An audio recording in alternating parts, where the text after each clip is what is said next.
أعوذ بالله من الشيطان الرجيم بسم الله الرحمن الرحيم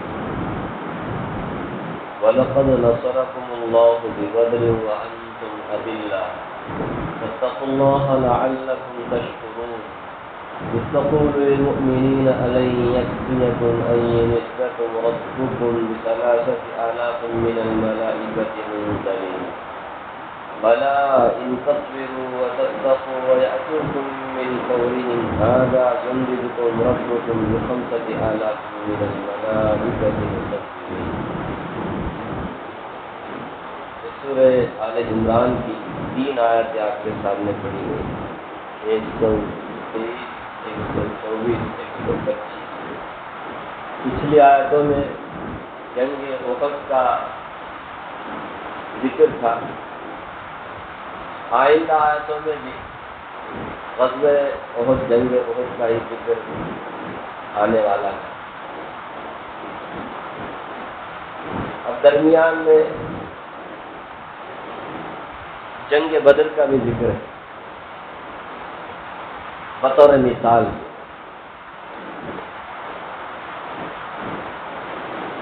فرمایا وَلَقَدْ نَصَرَكُمُ اللَّهُ بِبَدْرٍ وَأَنْتُمْ أَذِلَّةٌ،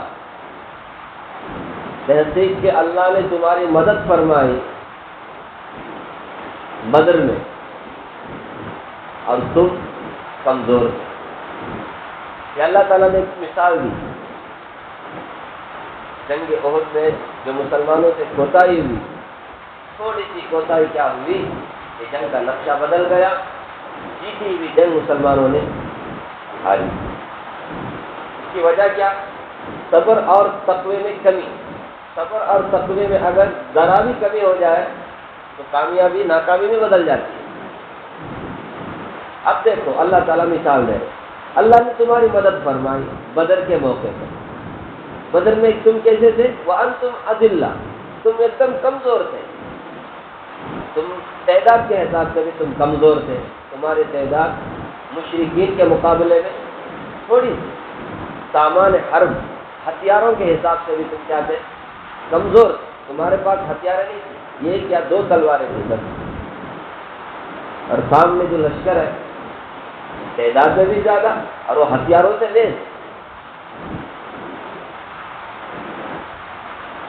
اور ان کے پاس گھوڑے بھی تھے، اونٹ بھی تھے، سب کچھ تھا، تمہارے پاس کچھ بھی نہیں تھا، اس کے باوجود بھی تم جیت گئے۔ جسے سورہ انفال میں اللہ تعالیٰ نے یوم الفرقان کا حق اور باطل میں فرق کرنے والا دن، ایک طرف بے سر و سامان لوگ ہیں، دوسری طرف ہتھیاروں سے لیس ہیں، یہ تعداد میں بھی بڑے ہوئے، یہ تعداد میں بھی کمزور ہے، اس کے باوجود بھی یہ کمزور جماعت جیت جاتی ہے اور وہ ہار جاتی ہے۔ اس کا صاف مطلب یہ ہے کہ اسلام حق ہے اور کفر باطل ہے، حق اور باطل میں فرق کرنے والا ہے دن کا۔ ورنہ سائنٹیفک حساب سے، عقل سے آدمی دیکھے تو کس کو جیتنا چاہیے؟ جن کی تعداد زیادہ ہے، جن کے پاس سامان زیادہ، ہتھیار زیادہ، ان لوگوں کو جیتنا چاہیے۔ جن کے پاس کچھ بھی نہیں ہے ان کو تو ہارنا چاہیے، یہ عقل آپ کی کہتی ہے نا، ہر ایک کی عقل یہ کہی۔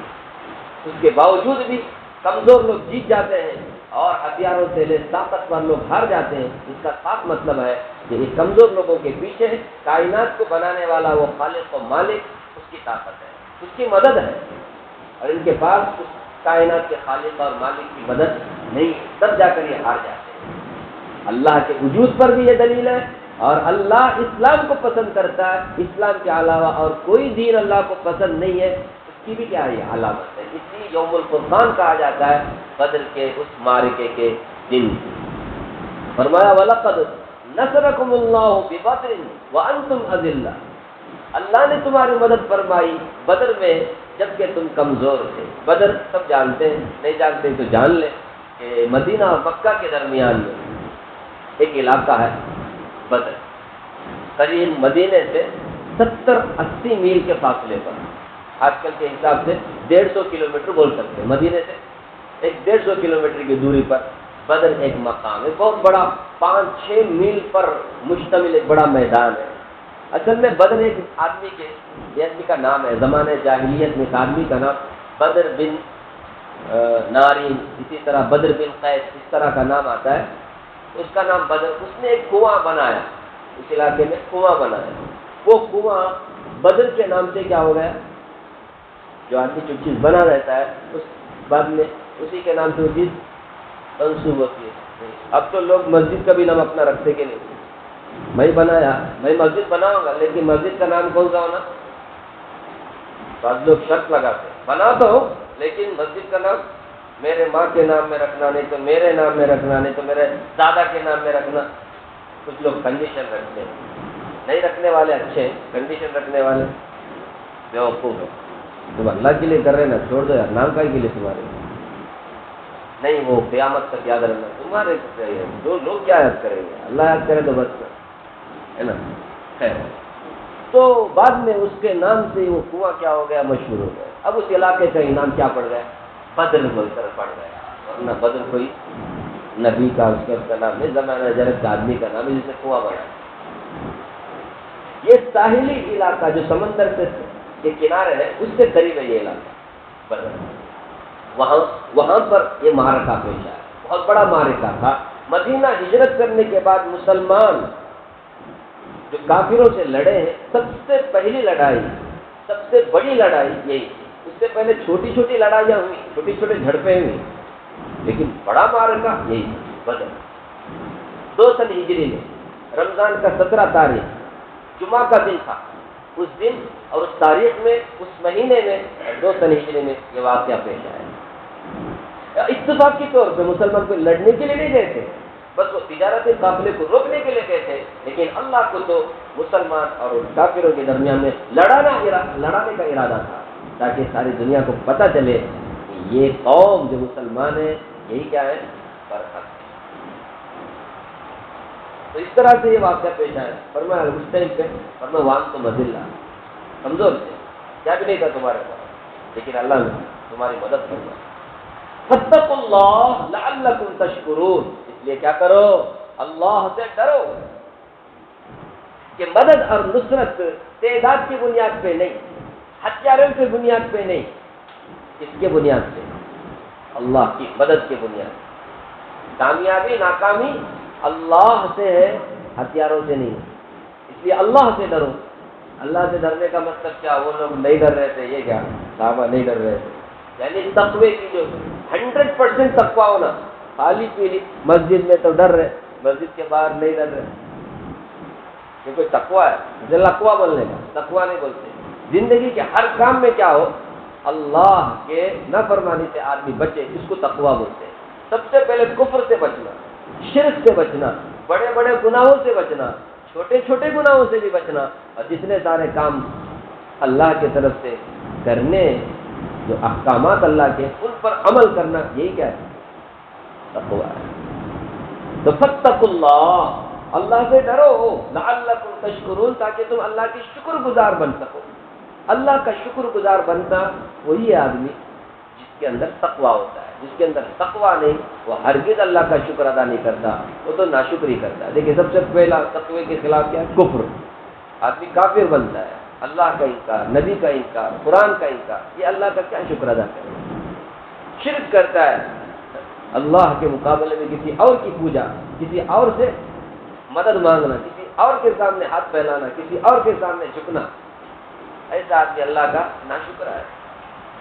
اسی طرح جو بڑے بڑے گناہ، چھوٹے چھوٹے گناہ جو بھی انجام دیتے، ایسے لوگ جو گناہوں سے بچتے نہیں ہیں، یہ لوگ بھی اللہ کے شکر گزار نہیں ہیں. شکر گزار بننے کے لیے تو اللہ کی فرما برداری کرنی چاہیے. جو اللہ کا فرما بردار ہوتا ہے وہی آدمی شکر گزار ہوتا ہے. جس نے فرمایا مکمل متقی بن جاؤ، تقوی اختیار کرو تاکہ تم شکر ادا کرو. استقول للمؤمنین، پیغمبر وہ وقت یاد کرنے کے قابل ہے، وہ واقعہ یاد کرنے کے قابل ہے جب آپ مومنوں سے کہہ رہے تھے. بدر کا ذکر ہو رہا ہے. بدر فرمایا جب آپ مومنوں سے کہہ رہے تھے. اللہ تعالیٰ صحابہ کو کیا بول رہے؟ مومن بول رہے. اللہ جسے مومن بولے، اس لیے صحابہ کا بڑا مقام ہے. ان کی چھوٹی چھوٹی کوتاہی پر بھی اللہ نے کیا کی؟ پکڑے. دیکھو بہت سے تھوڑی کوتاہی کیا ہوئی، اللہ نے کیسا ان کا نوٹس لیا. دیکھو ان کو تنبیہ کر رہے ہیں اللہ تعالیٰ، آئندہ ایسی حرکت نہ ہو تاکہ تم ناکامی کا منہ نہ دیکھنا پڑے. تمہیں ہمیشہ کامیاب ہونا ہے، اس لیے ذرا برابر بھی کوتاہی نہیں ہونی چاہیے. اس لیے بدر کے واقعے کا حوالہ دے کر کے، اسی طرح احد کے واقعے کا حوالہ دے کر آئندہ کے لیے کیا کر رہے ہیں، ان کا ذہن بنانا مسلمان. پیغمبر وہ وقت بھی یاد کرنے کے قابل ہے جب آپ مومنوں سے کہہ رہے تھے کہ أَلَنْ يَكْفِيَكُمْ أَنْ يُمِدَّكُمْ رَبُّكُمْ بِثَلَاثَةِ آلَافٍ مِّنَ الْمَلَائِكَةِ مُنزَلِينَ. کیا تمہارے لیے یہ بات کافی نہیں ہے کہ تمہارا رب آسمان سے اتارے ہوئے 3000 فرشتوں سے تمہاری مدد کرے؟ کیا یہ تمہارے لیے کافی نہیں ہے؟ یہ پیغمبر مسلمانوں سے کہہ رہے تھے. وہ وقت بھی یاد کرنے کے قابل ہے. اصل میں کیا ہوا، مسلمان کتنے؟ 313 315 319 تین روایتیں. بہرحال 320 کے اندر، 313 کے اندر، 313 319 کے بیچ میں. اور مد مقابل مشرکین 1000 ہے، گویا 3 گنا زیادہ. سمجھ رہے؟ 3 گنا زیادہ. سورہ انفال میں ہے 1000 لشکر کو اللہ نے اتارا. کتنا؟ وہ 1000، اور یہاں 3000 کی بات. اور آگے کی آیت ہے 5000. 1000 کی بات بھی قرآن کر رہا ہے، 3000 کی بات بھی قرآن کر رہا ہے، 5000 کی بات بھی قرآن کر رہا ہے. سمجھ رہے؟ 3000 5000 ایک ہی جگہ اللہ نے ذکر کیا. 1000 کا ذکر سورہ انفال میں تفصیل سے وہاں بدر کا واقعہ اللہ نے بیان کیا. انشاءاللہ آگے بھی سنیں گے آپ تفصیل. یہاں شارٹ میں ایک مثال کے طور پہ اللہ نے شروع میں کہا گیا. اب ظاہر سی بات ہے، صبر بھی ہے، تقویٰ بھی ہے مسلمانوں کے اندر، خاص کر کے بدری مسلمانوں کے. لیکن ایک اضطراب ہے، ایک بے چینی ہے. وہ کیا بے چینی؟ ہمارے پاس کچھ بھی نہیں، ہماری تعداد بھی کم اور سامنے والے لوگوں کی تعداد. ہمیشہ یاد رکھنا یہ اضطراب، بے چینی یہ نفس کی صفت ہے. یہ کس کی صفت ہے؟ اور صبر جو ہے نا وہ کس کی صفت ہے؟ روح کی صفت ہے.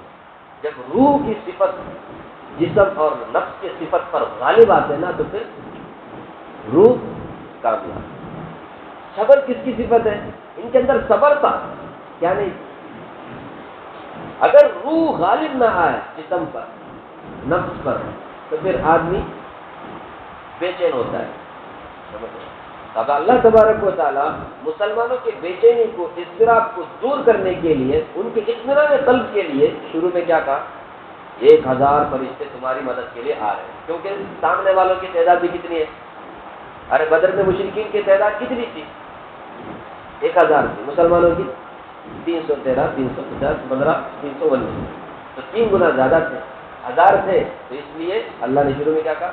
ڈرو مت، جتنی تعداد ان کی ہے نا اتنی تعداد کے فرشتے تمہاری مدد کرنے کے لیے آئے. لے کیا آ گئے؟ مزید اطمینان کے لیے کہا تم سے 3 گنا زیادہ ہے نا وہ، تو ان سے 3 گنا زیادہ فرشتے تمہاری مدد کے لیے اتریں گے. اور زیادہ بڑھ گیا. اصل میں پھر اس کے بعد کہا گیا قرظ بن جابر ایک مشرک تھا. مسلمانوں کو معلوم کیا ہوا یہ 1000 ہے اور مزید کمک، مزید فوج لشکر مشرکوں کا اور بھی کہاں سے آ رہا ہے؟ مکے سے آ رہا ہے ان کی مدد کرنے کے لیے. ہے 1000، پھر ان 1000 کی مدد کرنے کے لیے اور بھی لوگ آ رہے ہیں. ظاہر سی بات تعداد کیا ہو گئی؟ بڑھ گئی. تو پھر مزید اطمینان کے لیے اللہ تبارک و تعالیٰ نے کیا کہا؟ 5000 فرشتے تمہاری کیا کر مدد کرنے کے لیے آنے والے ہیں. لیکن وہ کمک نہیں آئے، اس لیے 5000 فرشتے نہیں آئے. صرف کتنے آئے؟ 3000 فرشتوں کے بارے میں یہاں صاف ہے وہ اتارے گئے. 3000 فرشتے اتارے گئے. اب رہا مسئلہ یہ 3000 فرشتے مسلمانوں کے ساتھ کافروں کے مقابلے میں لڑے بھی یا نہیں؟ سمجھ رہے؟ ایک ہے اترنا اور ایک ہے تلوار لے کے لڑنا. اب لڑے یا نہیں اس میں علماء کے درمیان میں اختلاف ہے. اتارے گئے یقینی بات ہے، جو قرآن کہہ رہا ہے منزلین، اتارے ہوئے فرشتوں سے، 3000 فرشتوں سے ہم تمہاری کیا کریں گے؟ مدد کریں گے. اتارے گئے پکی بات ہے، قرآن کہہ رہا ہے. لیکن ان فرشتوں نے مسلمانوں کے ساتھ مل کر لڑا بھی یا نہیں لڑا میں اختلاف ہے. بعض صحابہ کہتے ہیں ہم نے اپنے آنکھوں سے دیکھا، جیسے عبد الرحمن بن عوف رضی اللہ عنہ کہتے ہیں کہ میں نے دیکھا رسول اللہ صلی اللہ علیہ وسلم کے آس پاس میں 2 پگڑی والے سفید سفید پگڑی والے ہیں، وہ کیا کر رہے ہیں؟ رسول اللہ صلی اللہ علیہ وسلم کے ساتھ ساتھ چل رہے ہیں، اس کے ذرا تلوار چلا رہے ہیں. اس کے بعد دیکھا تو سامنے کافر کا گلا کیا بولتے ہیں سر کٹا ہوا ملا. میں نے نبی صلی اللہ علیہ وسلم سے پوچھا یا رسول اللہ کچھ لوگوں کو میں نے آپ کے ساتھ دیکھا، میں نے کبھی ان کو اس سے پہلے دیکھا نہیں، وہ کون ہے؟ لڑ رہے تھے. کہا وہ جبریل اور میکائیل رسول اللہ صلی اللہ علیہ وسلم. اس طرح بعض صحابہ کہہ رہے ہیں. تو اس لیے ایک علماء کی جماعت کا کہنا ہے کہ فرشتے اترے بھی اور کچھ فرشتوں نے لڑائی میں حصہ بھی لیا، کافروں کے گردنوں کو مارا بھی. اللہ عالم بالصواب. تو فرمایا استقول للمؤمنین، اللہ عالم بالصواب بولے تمہارا کیا مطلب؟ اللہ صحیح کیا ہے اچھی طرح جانتا ہے، ہم لوگ اس کے پیچھے پڑنے کی ضرورت نہیں. جو باتیں اللہ تعالیٰ ہم سے کہنا چاہ رہے ہیں وہ کیا ہے کہ صبر کرو، تقوی اختیار کرو. جیسے بدر میں اللہ نے تمہاری مدد فرمائی فرشتوں کو اتار کر کے، ایسے تمہارے ہر میدان میں، ہر وقت، ہر زمانے میں، ہر کافر کے مقابلے میں تمہارے کو اللہ کیا کرے گی؟ اسی طرح مدد کرے گی. بولتے ہیں نا فضائے بدر پیدا کر، فضائے بدر پیدا کر، فرشتے تیری نصرت کو اتریں گے آسمان سے. جس طرح بدر میں فرشتے اترے تھے مسلمانوں کی مدد کرنے کے لیے، ان کے دل کو مضبوط کرنے کے لیے، ہمت بڑھانے کے لیے. جب معلوم ہوتا ہے نا میرے ساتھ کچھ لوگ کھڑے ہوئے تو ہمت آتی ہے. نہیں اب سمجھو کہ 100 آدمی میرے ساتھ ہے، ہمت سے میں کھڑتا ہوں. جیسے ہی پیچھے دیکھا ایک بھی نہیں ہے، کیا ہوتا ہے؟ میری ہمت نہیں سمجھے. تعداد کو دیکھ کر ایک ہمت آتی ہے، کہ ہمت بڑھانے کے لیے اللہ نے یہ کیا. ورنہ صبر اور تقوی میں کوئی کمی نہیں تھی. استقول للمؤمنین، اس زمانے کو یاد کرو جب آپ مومنوں سے کہہ رہے تھے الن یکفیکم ان یمدکم ربکم بثلاثۃ 3 کو بولتے واحد اتنا ثلاثہ آلاف، الف کی جمع الف. انا انزلناه في ليلة القدر وما ادراك ما ليلة القدر ليلة القدر خير من الف شهر. الف ہزار کو بولتے ہیں، 1000 مہینوں سے بہتر. فرمایا بثلاثۃ آلاف من الملائکۃ منزلین، اتارے ہوئے 3000 فرشتوں سے اللہ تمہارا پروردگار تمہاری مدد کرے گا. کیا یہ تمہارے لیے کافی نہیں ہے؟ بلا، کیوں نہیں. ان تصبروا وتتقوا، اگر تم صبر اور تقوی اختیار کرو گے، وَيَأْتُوكُم مِّن فَوْرِهِمْ هَٰذَا، اور اچانک مد مقابل دشمن مخالف ان کی طرف سے تمہارے اوپر حملہ ہو جائے تو پھر یمددکم ربکم، تمہارا رب تمہاری مدد کرے گا بخمسۃ آلاف من الملائکۃ مصوبین، 5000 فرشتوں کے ذریعے تمہاری مدد کرے گا. اگر وہ کمک آ گئی اچانک، ادھر 1000 ہے اور پھر ادھر اور بھی لشکر آ گیا لڑنے کے لیے تمہارے سے، تو تمہارا رب 5000 فرشتوں سے تمہاری مدد کرے گا. وہ بھی فرشتے کیسے ہوں گے؟ مصوبین، نشان زدہ، اس میں نشان لگے ہوئے ہوں گے. ایسے فرشتوں سے تمہاری مدد کریں گے. وہ کمک آئی نہیں، یہ 5000 فرشتے آئے. کتنے ایسے؟ 3000. مصوبین نشان زدہ، سمجھتے ہیں؟ نشان ہر ایک کنٹری کا فوج کا لباس الگ الگ نشان کا ہوتا ہے. کیا خیال؟ جھنڈا الگ، یونیفارم الگ، حتیٰ کہ جو جنگی پائلٹ ہوتے ہیں اور اسی طرح جہاز ہوتے ہیں ان کا بھی ہر ایک الگ الگ نشان ہوتے ہیں کہ دور سے دیکھتے پہچان، یہ اسرائیلی فوج ہے، یہ دہشت گرد ہے، یہ مسلمانوں کی فوج ہے، یہ پڑوسی ملک کی فوج ہے، یہ ہمارے انڈین فورس ہے، سمجھ میں آتا ہے؟ فرشتے بھی علماء نے لکھا ہے کہ بدر میں جب ملائکہ آئے تو وہ سفید پگڑی میں امامے، سفید پگڑی امامے، اس میں بھی ہے فرشتے، تو سرخ امامے ہو گیا لال امامہ۔ بہرحال یہ نشان زدہ یہ فرشتے بھی ہو سکتے ہیں، نشان لگے ہوئے فرشتے تمہارے پاس آئے، دیکھتے ہی پہچان۔ بعد صحابہ نے دیکھا، بعد صحابہ جنہوں نے دیکھا انہوں نے روایت، جن کو نہیں دکھائی دے ضروری نہیں ہے نا فرشتے ہر ایک کو دکھائی دے، مرنے والا دیکھتا ہے حضرت اسرائیل علیہ السلام، جینے والا تو نہیں دیکھتا، کیا ہے کبھی کبھی کسی کو اللہ تبارک و تعالیٰ دکھا دیتے ہیں، فرشتوں کو دکھایا، جیسا کہ عبد الرحمن بن عوف کے بارے میں انہوں نے دیکھا انسانی شکل میں، اصلی شکل میں نہیں، اصلی شکل میں فرشتے کو دیکھیں تو انہیں بعد میں سیدھا ہاسپٹل کو لے جانا پڑے گا۔ ہمارے نبی صلی اللہ علیہ وسلم نے حضرت جبریل علیہ السلام کو اصلی شکل میں دیکھا، بے ہوش ہو گئے، اتنے مضبوط دل والے ہمارے نبی صلی اللہ علیہ وسلم، ہم تم کو اصلی شکل میں نہیں انسانی شکل میں آئے۔ حضرت ابراہیم علیہ السلام کے بارے میں آتا ہے نا قرآن کریم میں ہے نا، فرشتے مہمان بن کر کے آئے تھے، بہت سی شکل میں، نوجوان خوبصورت نوجوانوں کی شکل میں آئے تھے۔ کیوں؟ قوم لوط کے پاس جانا تھا، ان کے پاس یہ برائی اصلی شکل میں نہیں آئی، اصلی شکل میں تو انسان برداشت نہیں کرتا۔ خیر، تو خلاصہ کیا ہوا؟ 1000 3000 5000 اللہ نے تینوں کا وعدہ کیا، 3000 فرشتے آئے تھے، بعض کہتے ہیں کہ لڑے بھی تھے، بعض کہتے ہیں نہیں لڑے تھے، صرف اتارے گئے، یقینی بات ہے۔ اللہ نے فرمایا بدر میں جو اللہ تمہاری مدد کر سکتا ہے وہ اللہ کیا دوسرے میدان میں تمہاری مدد نہیں کر سکتا؟ ضرور کر سکتا ہے۔ اس نے مدد بدر میں اس لیے کیا تھا تم صبر اور تقوی میں ایک دم کامل تھے، آئندہ بھی صبر اور تقوی میں کوئی کمی کوتاہی مت کرو، اللہ کی مدد تمہارے ساتھ ہے۔ یاد رکھو فتح اور شکست، کامیابی ناکامی اللہ تبارک و تعالیٰ کی طرف سے ہوتی ہے، ہتھیاروں سے تعداد سے اس کا کوئی تعلق نہیں۔ اب آگے اس کی حکمت بیان کی جا رہی ہے، یہ جو فرشتوں کے اللہ تعالیٰ نے تعداد کی بات کی اور ان کا وعدہ کیا، اس کا مقصد کیا ہے اس کو آگے دیکھیں۔ اللہ تعالیٰ دعا فرمائے اللہ مجھے بھی آپ کو بھی اللہ کی کتاب پڑھنے سمجھنے اور اس کے تقاضے پہ عمل کرنے کی توفیق عطا فرمائے۔